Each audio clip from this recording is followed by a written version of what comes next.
Gyan Sagar Educational Group presents eSchool.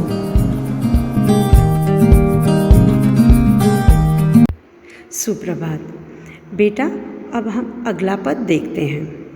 अगले पद में जो मीरा है वह अपने श्री कृष्ण से, उनके आराध्य देवता हैं, उनसे मनुहार करती है यानी उन्हें मनाती हैं, उनसे अनुरोध करती है। अनुरोध यानी कि विनती करती है।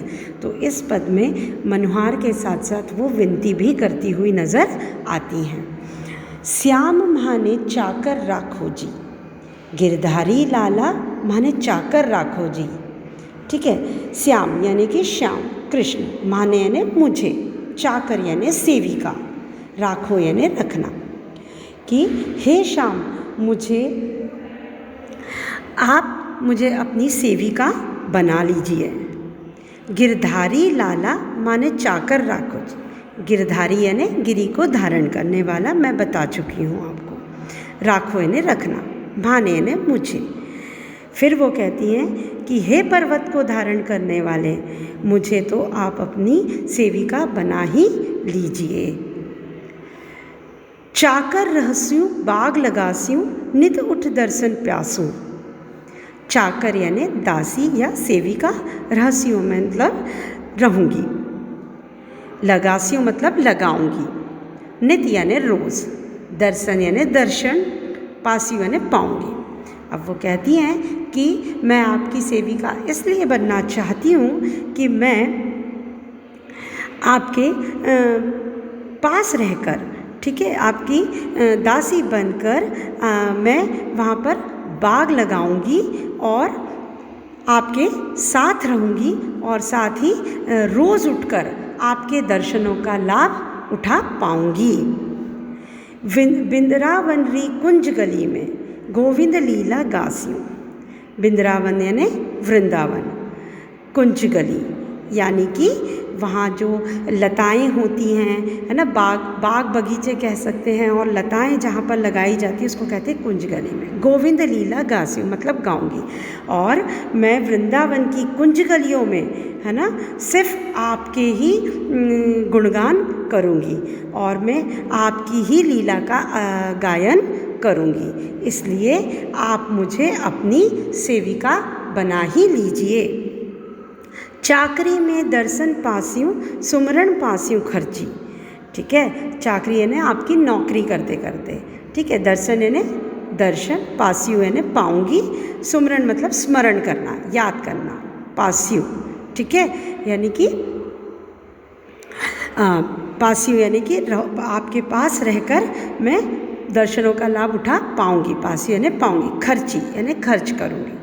ठीक है, अब वो आगे क्या कहती हैं कि आपकी सेवा में मुझे आपके दर्शनों का हमेशा लाभ मिलता रहेगा, मैं हमेशा आपके दर्शन करती रहूँगी और आपको स्मरण मतलब याद करती, स्मरण करती रहूँगी, और इसी तरह से मेरा जो जीवन है वह खर्च हो जाएगा। यहाँ पर खर्च से मतलब है कट जाएगा।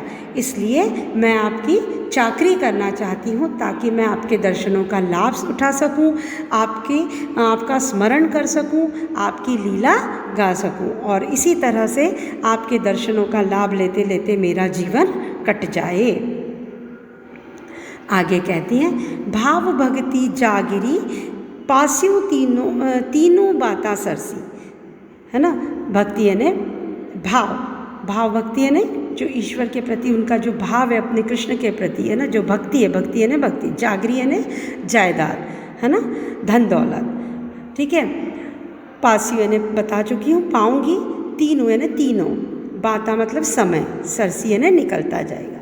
वो कहती हैं कि इसी तरह से भक्ति भाव से बड़ी जागीर मेरे लिए कोई भी नहीं है, ठीक है, और मैं आपकी भक्ति के कारण मैं हमेशा आपके दर्शनों का लाभ उठा सकूंगी।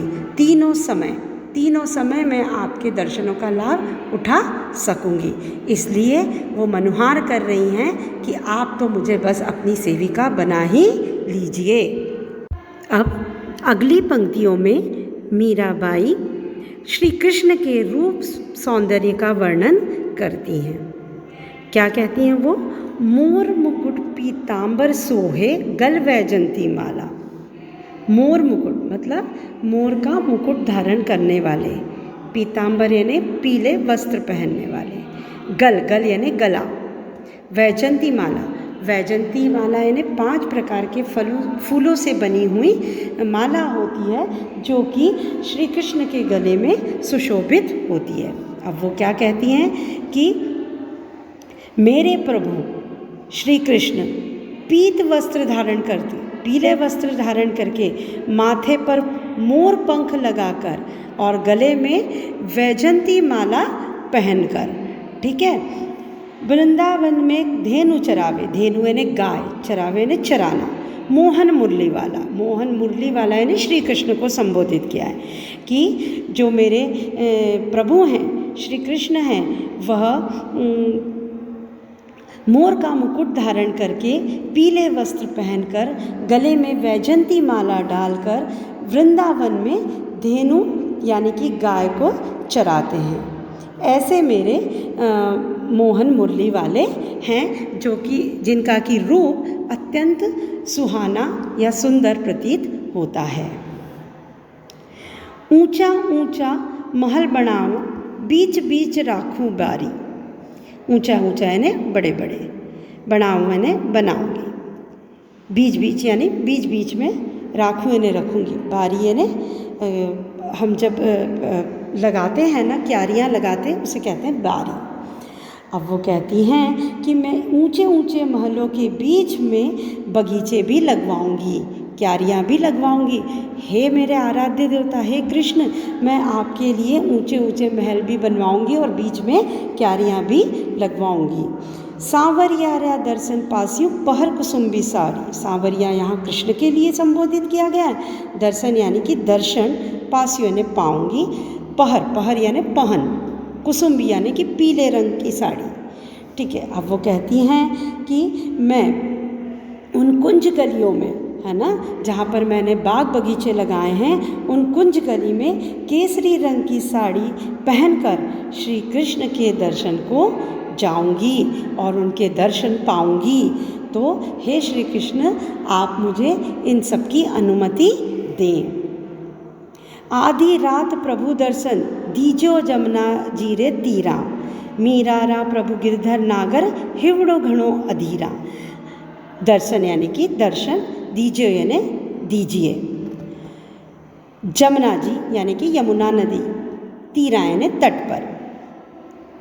यहाँ पर गिरधर नागर श्री कृष्ण के लिए संबोधित किया, और हिवड़ो यानी कि हृदय, घणो यानी बहुत, अधीरा यानी कि व्याकुल।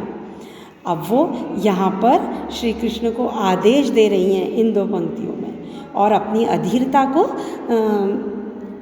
बता रही हैं, श्री कृष्ण को जता रही हैं कि मैं कितनी अधीर हूँ आपसे मिलने के लिए। और उनको पहली वाली लाइन में उन्हें आदेश देती हैं। क्या आदेश देती हैं? कि आधी रात को हे प्रभु, आप मुझे यमुना नदी के किनारे, यमुना नदी के किनारे आकर आप मुझे अपने दर्शन दीजिए, ताकि मैं अपने आपके दर्शनों का लाभ उठा सकूं। यहाँ वो उनको आदेश दे रही हैं और फिर अपनी व्याकुलता भी दर्शा रही हैं, अपनी व्यथा भी बता रही हैं कि मैं बहुत अधीर हूँ आपसे मिलने के लिए, इसलिए मैं आपको ये आदेश दे रही हूँ।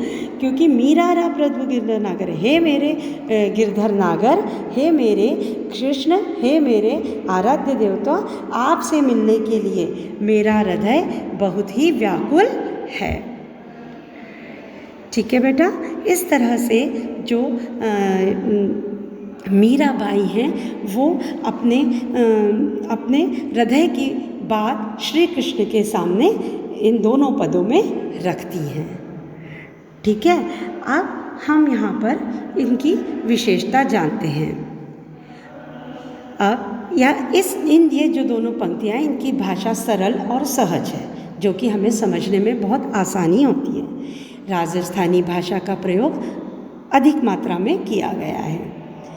यहाँ भक्ति रस उभर कर आता है, क्योंकि चूँकि वो भक्तिकालीन कवयित्रियों में से मानी जाती हैं और कृष्ण के प्रति उनकी भक्ति है, इसलिए यहाँ पर उन्हें भक्ति रस की कवयित्री माना जाता है और वो भक्ति रस यहाँ पर उभर कर आता है। यहाँ पर तुकांत शब्दों का वर्णन भी बहुत बार किया गया है, जैसे कि काटी कुंजर में क वर्ण की पुनरावृत्ति हुई है, इसलिए यहाँ पर अनुप्रास अलंकार का प्रयोग किया गया है। और मीराबाई ने अपने कोमल भावों की मार्मिक अभिव्यक्ति की है। बच्चों, यहाँ पर आपकी सुविधा के लिए कुछ शब्दों के अर्थ लिखे गए हैं, इन्हें आप ध्यानपूर्वक पढ़ लीजिएगा। बेटा, ये कुछ और शब्दों के अर्थ हैं जिन्हें आप पढ़ लीजिएगा और अर्थ करके देखिएगा। धन्यवाद।